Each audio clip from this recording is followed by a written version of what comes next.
بسم اللہ الرحمن الرحیم۔ امام علی علیہ السلام فرماتے ہیں کہ اے انسان، تجھے کس چیز نے گناہوں پر دلیر کر دیا ہے اور کس چیز نے تجھے اپنے رب کے بارے میں دھوکہ دیا ہے اور کس چیز نے تجھے اپنی تباہی پر مطمئن بنا دیا ہے؟ کیا تیرے مرض کے لیے شفا اور تیرے خواب کے لیے بیداری نہیں ہے؟ کیا تجھے اپنے اوپر اتنا رحم بھی نہیں آتا جتنا تو دوسروں پر ترس کھاتا ہے؟ بسا اوقات تو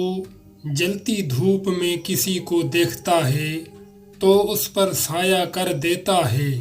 یا کسی کو درد و کرب میں مبتلا دیکھتا ہے تو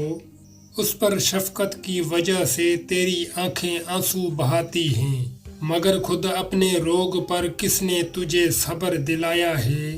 اور کس نے تجھے اپنی مصیبتوں پر توانا کر دیا ہے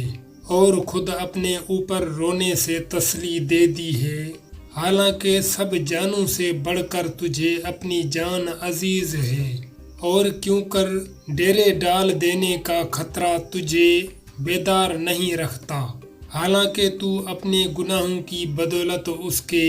قہر و تسلط کی راہ میں پڑا ہوا ہے۔